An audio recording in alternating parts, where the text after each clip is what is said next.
this is going to be the best series we've ever done. I honestly can't wait to give it. And I hope you'll receive it. I hope you'll take the whole thing in. I want to start with a scripture from Psalm 139. And what I'm calling this series is Uniquely You. There's nobody quite like you. Nobody. And that matters. It matters a lot that there's no one like you. And what I hope to do during the series is I hope very simply that you will first of all accept it. Just accept it. There's no one like you. Some people don't accept that. We go a lot of our time trying to be someone else. And certainly that's part of what it's like to grow up. We imitate other people. Charlie is constantly imitating one princess or another. Literally, every morning we have to get up and figure out who she is. Is she Princess Belle or Ariel or Anna or, and she dresses like them. And anyway, and that's a part of growing up, imitation. But as we grow, we learn that God's made us very, very unique, incredibly unique. We're going to talk about it. So my goal is that you accept it, and then you appreciate it. You appreciate it. You start to feel positive about it. This is good that I'm this way. There were a lot of things that I didn't want to accept when I was younger. I didn't want to be 5'9.5". I always put the half in. I wanted to be 6'2.5". Anybody with me? And I could see over the lineman throwing the ball. But you learn to accept what God's made you, how God's made you, and then somewhere along the line you get to appreciate it. And then we're going to talk about how do you apply it? Why does it matter? So buckle in for the whole thing. Ready? Psalm 139. I have a prop over there I need. And it's got, thank you, sweetie. Thank you so much. Oh, lovely assistant. Oh, they get lovelier all the time. Hey, all right. Good morning. Okay, stay focused here. Psalm 139, verse 13. For you created my inmost being. You knit me together in my mother's womb. I praise you because I am fearfully and wonderfully made. Your works are wonderful. I know that full well. I think, do you get the idea that he came to a place of acceptance? He understood, he accepted, and then I think he appreciated. It's wonderful. I am your work. You knit me together, and your works are wonderful. Now, I don't know where you're at on the spectrum, if you've fully accepted how God made you. I don't know if you've appreciated it yet. I hope as the journey of life takes you that you get to the place where you really, truly appreciate it. But he's literally saying, I praise you. I praise you for making me this way. This is where I want you to get. I want you to think that you're wonderful. I want you to believe that about yourself. And not only that, not wonderful just so you can be wonderful, so everyone can know how wonderful you are. But the funny thing is, if you really believe you're wonderful, you don't worry so much about if other people think it. Isn't that true? Didn't I say something true right there that you should have wrote down?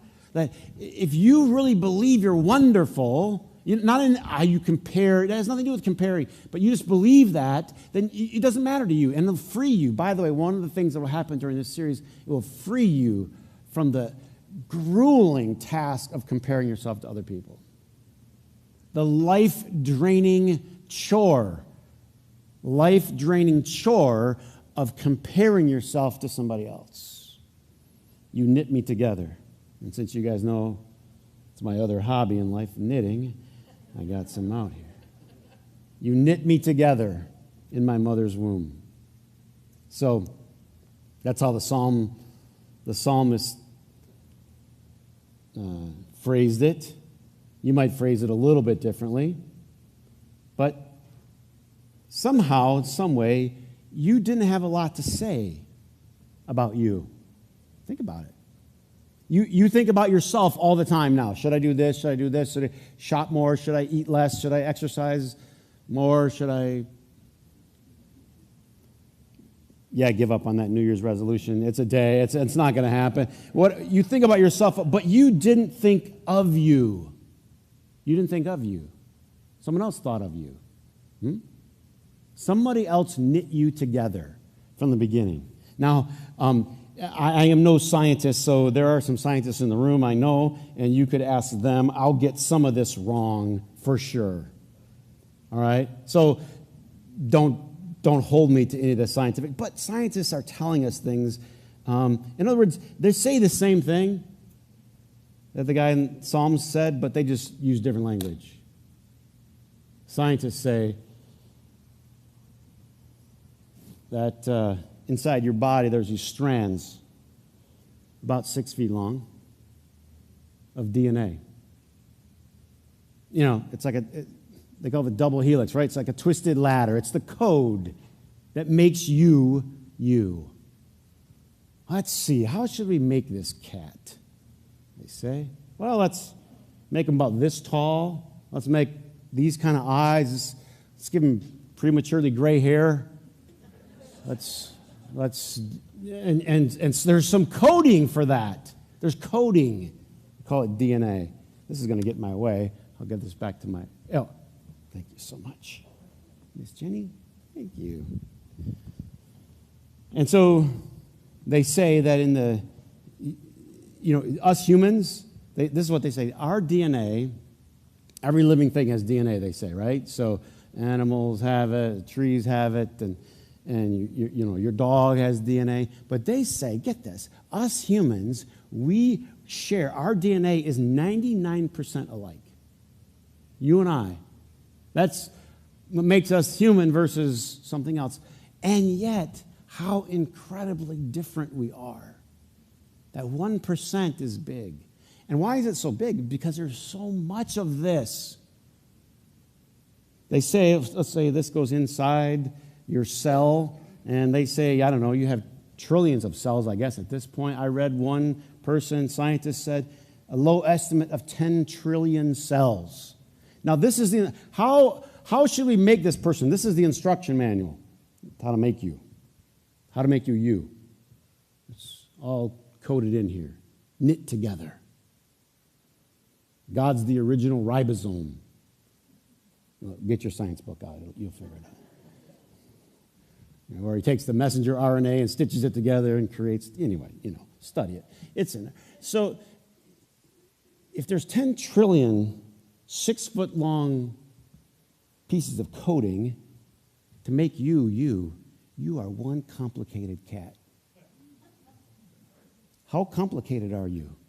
Anybody marry a complicated person, by the way, just for grins? You don't have to raise out. I mean, did anybody marry a wonderful... Anybody have a complicated boss? In other words, people are complicated. Are they complicated? So think about this. 10 trillion of these. Where would that take you? That's a whole lot of coding to make you, you. You know what one person said, and I don't know, I never did the measuring, but they said that would take you, stretching these out, all of your DNA, one after another, would take you all the way from planet Earth to the sun. The instruction manual. How many know that's a long trip? Lay these out. You're reading code the whole time on how to make you, you. From here to the sun. Oh, and back. How many know you're complicated? Not just here to the sun and back, but here to the sun and back 61 times. 61 times. Another trip to the sun. Boring.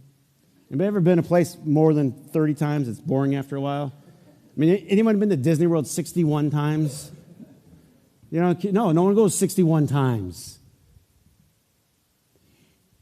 This is just to make you, you. Your eyes, your height, your hair color. I started doing some research. I'm not sure because, again, science is way out of my field, but one report I read said our personality, scientists, the thing's always been going nature versus nurture. How much was written in there? But they're learning more and more and more was just written in there. And that makes sense to us. Why does it make sense to us? Because who has more than one kid and they grew up in the same household, and did they ever end up on different planets? You're like, how did you turn out like that? And they just go like this. It's complicated, Dad. It's very, very complicated. Someone stitched me together. And I didn't have a say in it, and you didn't have a say in it. That's mysterious. Yeah, certainly there's some nurture. There's no doubt nurture plays a part, but they're estimating in personality, just personality. So between 20 and 60%, that's quite a range for scientists. But in other words, they don't know. But they do know.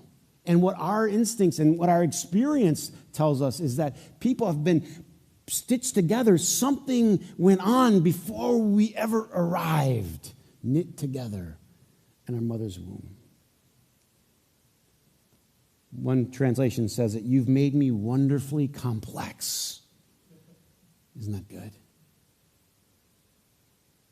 You're complicated, and that's a good thing. My goal is at the end of the series that you would just say, man, God, you did some good work. I mean, if you're putting it on your Facebook, that's probably a little much, but if you can say it to yourself. No, think about what I'm saying, because this is kind of an important difference. People are always putting that on Facebook. I mean, it's in quotes or it's the subtext, the unwritten, aren't I the stuff, right? But that's not the point of it. The point of it, this is really important. The point of your uniqueness, your beauty, your gift is not to impress. It's not. It's to impact. That's the point of it. The whole reason we're going to do this series is so that you can learn that you have a gift to give the world. You do. Why is this important? This is massively important because first of all, we're raising a generation that less and less and less is being taught that they are unique and that matters, and God gave them that uniqueness. God gave them that uniqueness so that they could give their gift to the world. Our kids need this. First of all, by the way, it would take a lot of stress out of some parenting because instead of trying to make them all one way, at some point you go, oh, who did this? Who had the epiphany like, oh, they're going to be different? Come on. And then it was not only that, but it's like, I'm going to have to treat them differently if we're going to get anywhere.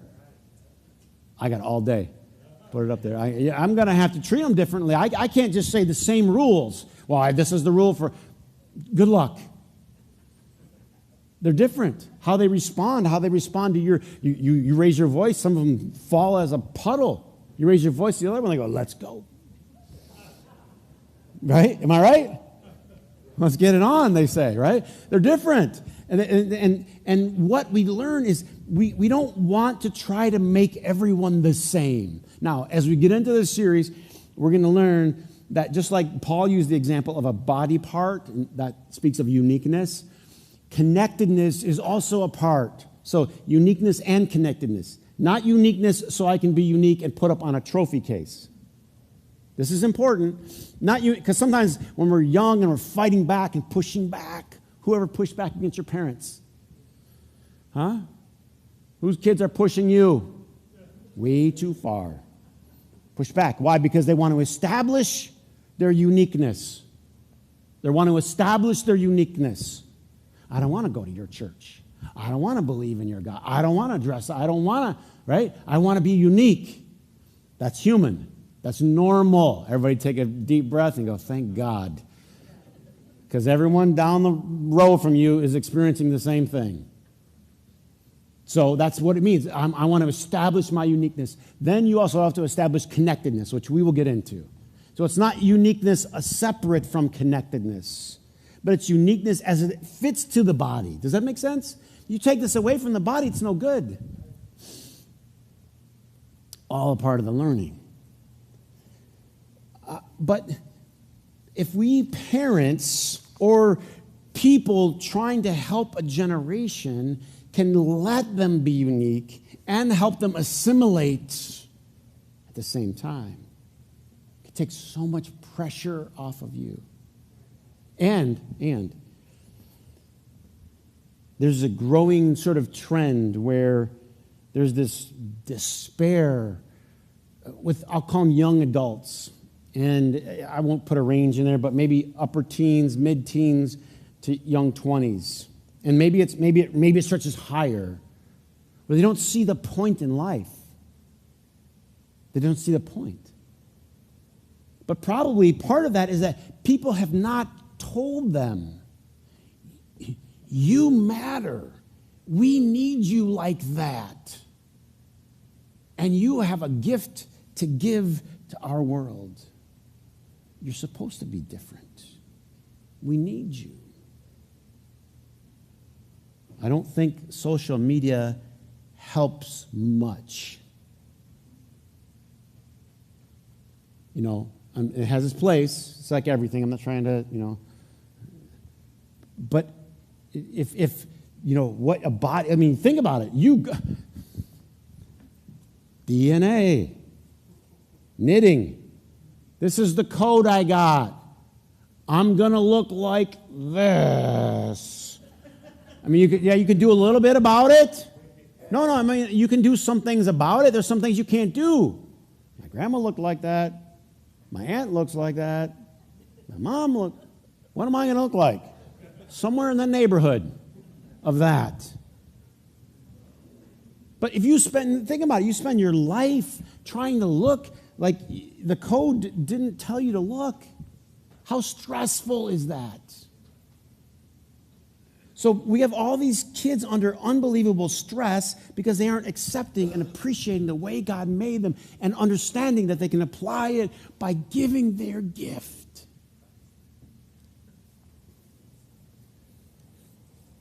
This will take a lot of pressure off you. When you accept who you are, it takes a lot of pressure off, man. Now, we all do this, right? Like I was telling someone the other day about, I remember starting, and we talked about this a few weeks ago, how as I was a young pastor, I had an image in my head of what pastors were like. And even though that was never me, here I am. And I showed up to the dance. I knew very much this is what I wanted to do with my life, but I didn't fit. Are you with me? I didn't fit. This was very stressful. I mean, very stressful. I had a friend who was a pastor, who was a mentor. And this is true, he mentored me. I interned with him. And he was so good. Man, was he good. He had kids down there. We worked with teenagers. They would tell him their story. He'd look them in the eye. He'd just start praying with them. He would just connect. And then it would happen to me. These kids would come to me, and I'd just be stressed out. Can I go find a book to read or something? And he would just, are you with me? I couldn't do it. I tried, and I felt so stressed out. Because I was trying to do what I do in a different way. Think of David. Remember David? He goes into battle. And his brothers are there. They're in the army. Dave's not in the army. But Dave shows up, and he's like, who's the loudmouth guy? And like, it's Goliath. Who's standing up to him? David, it's complicated. And David says, I'll take this fight. And you're like, Dave, please. Put the cheese down and go home. He was delivering cheese. It's in the story. It is in the story. And Dave put the stuff down and go home. And Dave's like, you guys are afraid of him. He's tall. I get it. He's tall. He has a big mouth. But David's thinking, I could kill this guy. You ever knew a fight was yours? Huh? Did you ever know a fight was yours? Did you ever know there was something I need to get involved in this? Come on, you liars. You knew that one's for me. That's got my name on it. That's got my name on it. I still remember, I was in high school, I was sitting in church, and there was a guy that was sitting there, and he was giving a message, and it was probably similar to this one in this way. And he goes, there's some of you sitting out there that you think you can do what I'm doing right now better than me. And I was like, that's me. I did. I didn't go around telling people that, but that says something. That's a fight you want. The stuff you want to do, that matters. That says something about you. David's like, I want this fight. No one pushed David to do this. There's something to think about. What are the messes you get involved? What's the stuff that you care about that other people aren't pushing you to do? I'll tell you a story. There's a lot of ways I got this wrong. There's a lot of ways where I just try to copy people and be another carbon of somebody else. I made my mistakes, okay? I'll tell you one way when I was in high school that I think I got it right, or closer to right, because maybe this example would help. When I was in high school, and I loved, in high school, church and football. I liked other sports too. I liked basketball. I loved football and church. That's what I loved. Now, no one took me to church. I had to drive 24 miles or whatever, 25 miles to church. No one drove me there. No one pushed me there. Sunday morning, Sunday night, Wednesday night. That's what I did on my own. Because I wanted to. It was a fight I wanted. I wanted to be, and I loved football. And I remember one time, a couple of times they collided. My coach came to me, and it feels like it was early in my senior year, he said to me, there's a couple of things I want you to do this year. I was voted to be the captain. I was very happy to do that, but he's like, a couple of things I think you should do. One, you need to hang around the guys some more. Now, you don't vote yourself captain. The team votes you. So it's just a vote. They just pick your captain. So he says, you don't hang around them enough. Now, I get, as a coach, ideally, you would think if this guy's the captain, he should be socializing with these guys, doing things with them. But honest to God, I didn't know what they did. I don't even know what they do, because when I was not there, I was at church. And I invited many of them, but success rate was low. And I could drag, Pablo Ybarra, and I could grab a couple of the guys to go with me to, oh, thank you. I could do that. And I did. My buddy Kurt would come now and then, see if there were any good-looking girls there. But they were inviting people to parties. And evidently, honest to God, I'm not trying to act spiritual because I just want like I'm moral. I'm just telling you, I just didn't care. I never got invited to any that I remember. Maybe they figured he's not coming anyway. But I never got invited. I don't know what they did. And so basically, it went in one ear and out the other. You should hang out with him. The other things he talked about in practice, you should do this. Yeah, okay, coach. Halfway through the year, they all have a big party, evidently. They all got busted. They were doing things they weren't supposed to be doing. And they all got in trouble, and they all got suspended. We barely had enough guys to field the football team. There were the guys on the field, and there were like 4 guys. That's how many guys were at this party. Like 4 guys left standing on the sidelines. My coach comes to me. Now, here's the reason that I'm telling you this. I'm not trying to be like, oh, I'm just trying to tell you there was a time I got a couple things right. And one was, I don't care. But it was instinctual. I don't care. I don't care what they're doing. It doesn't matter to me. And I did invite them to church. And I remember doing practice dummies, talking to guys about church. You should come to church tonight. It's Wednesday. Practice dummy, guys hitting. It was instinctual. But I didn't feel the need to be who they were. Now, there were a lot of times I did, so I can tell you a lot of, but here's my point. If you're confident in who God made you to be, you really don't feel I just didn't feel the need. I think a lot of people felt the need, like, oh, I want this guy to like me. You know how freeing it is to not care if people like you? I hear people say this, and I think sometimes people are just blowing smoke. I don't care what anybody thinks about me. Usually they care the most. But I mean, when you really don't care, you don't usually have to say anything. You with me? It's irrelevant. It was completely irrelevant. David gets in this battle because it was a fight that he wanted, and then he gets his first step out there, and they go, okay, David, all right, you can go, but let's get you suited. Here's how you do it. He was like, what do you mean? He was like, well, here's Saul's armor. You know, David's like, he's a shepherd. I mean, just, David's a shepherd. He just walk out there with his sling, and that's all he knew. Minimal garb. I mean, he didn't want to have to talk to him about the whole advancement of technology and warfare. Like, hey, I could be a long ways away from him and not be near his sword. I don't need all of this, but he takes it on. This is, I think, what a lot of us do. We take it on. Okay, so you're going to be a pastor? Okay, well, here's what you do. And that's what I did. Oh, how exhausting is it trying to be a pastor like you're supposed to be a pastor? How is it exhausting trying to be a dad like you're supposed to be a dad, or how you're supposed to do this, and they give you all this garb to put on. And David is just walking in someone else's armor. He's tripping. He's stumbling. He's stressed to the max. And David goes, I can't do this. I can't fight like this. I can't live like this. This is what this series is going to do for you. It's going to take off that clunky armor.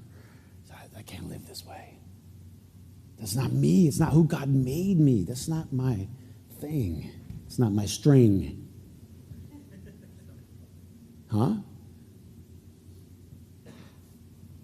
As you know, David had no problem taking care of that giant. No problem with that fight.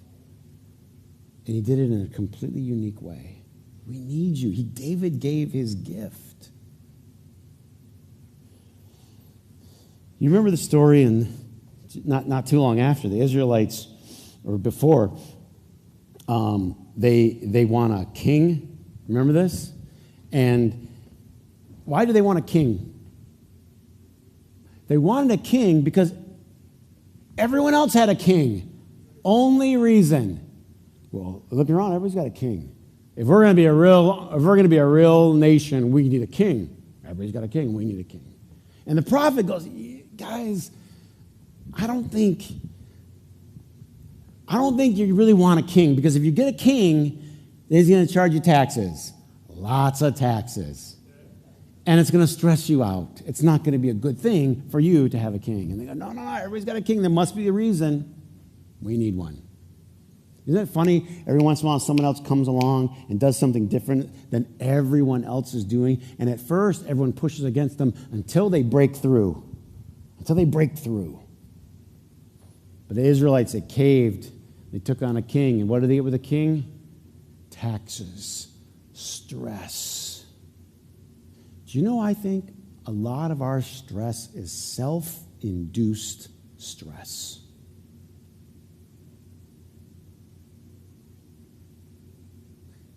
Pause for dramatic effect. Pause to make you think about it. There's enough stressful things in life. Are there stressful things that happen? There's enough. But if you compound it with all the things the pressure you're putting on yourself to be like someone else, it's so stressful. Run their race. Compare yourself to them. Try to be like them. The other day I was walking with Charlie. We were coming downstairs. And as we were coming downstairs from her bedroom, I had my coffee cup. And usually I have my coffee cup, and I hold her hand coming down the stairs because they're wood, and I don't know. We're letting her get on her own, but, I don't want her to just... Anyway, half a good dad. I don't know. But I'm holding her hand, and I'm carrying 6 or 7 toys under my arm, and I got my coffee cup. And she starts having a fit because I'm holding the cup instead of the handle. She's bossy. And we're like 4 steps down, and she just stops, starts having it. Dad, hold it. You're not holding it right. I'm like, well, it's kind of hard with all your toys under my armpit can I just finish? No.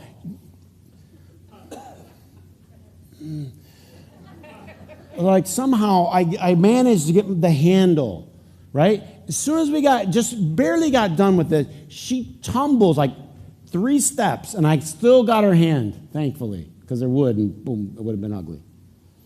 And here's what I'm thinking. Just run your race, little one. Don't worry about Dad's coffee, right? Just pay attention to your path. And isn't this true? Where do we get in trouble in life? Worry about someone else's path. Worry about what they're doing. This is not your race. You run your race. You run your race. You get your knitting out. This is how God made me. This is who God made me to be. I'm going to accept it, right? I'm going to appreciate it. You know, there's so much to you that you should appreciate. Can I say a lot of you underappreciate yourself? I had this kid that used to come to my office, and I always have technology problems. We're always having tech. Anybody? Like, you buy a brand new computer, it doesn't even work. They're like, well, you didn't do the widget. I'm like, I don't know about the widget. You come into my office, roll his eyes. They always roll their eyes at you like, you're such a moron. They talk in foreign languages to you, blah, blah, blah, and then they would leave. And finally one day I said, come here for a minute. You know, not everyone's an absolute idiot on the planet besides you. Could it be that you are so gifted in this area that you don't even realize it? You ever met a person like that? You're so gifted in this area, you don't even realize how gifted you are. And so you assume everyone else has that gift. And then you have disdain for them because they don't. Is this true? This happens all the time. You don't appreciate your own giftedness because it's become second nature to you. So you don't think it's special because it's second nature to you, but it's unbelievably special. You get it? You're really good at some stuff. Appreciate it. Value it. And then start to value it in other people. I just don't have time, but think of what this could do in our world. If we started to really appreciate and value other people and their uniqueness. Anybody work with someone that's different? I'll wait. Anybody work with something like, what is wrong with that guy? Why doesn't he do that? In other words, you think what's wrong with them, and certainly some people do things that are wrong. But a lot of times our frustration with other people is they do things different, not wrong, different. I wouldn't do it that way. What a beautiful thing when we start to see ourselves as a body. This could change our world. And if we got everyone giving their gift, our world would be a completely different place. I love your string. Huh? You got a good string. God knew what he was doing. Knitting you together. You're wonderfully complex. That's a good thing. Let's stand. We'll have a closing prayer. All right, I got halfway through one page. We got work to do these weeks coming ahead. We got work to do. Let's say a prayer together.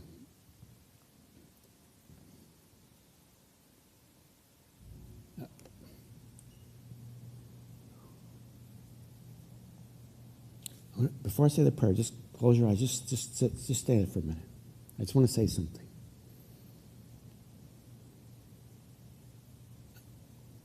I told you this is how Scripture was saying it. This is how science was saying it. They were kind of saying the same thing using different language. It's something that I believe in firmly.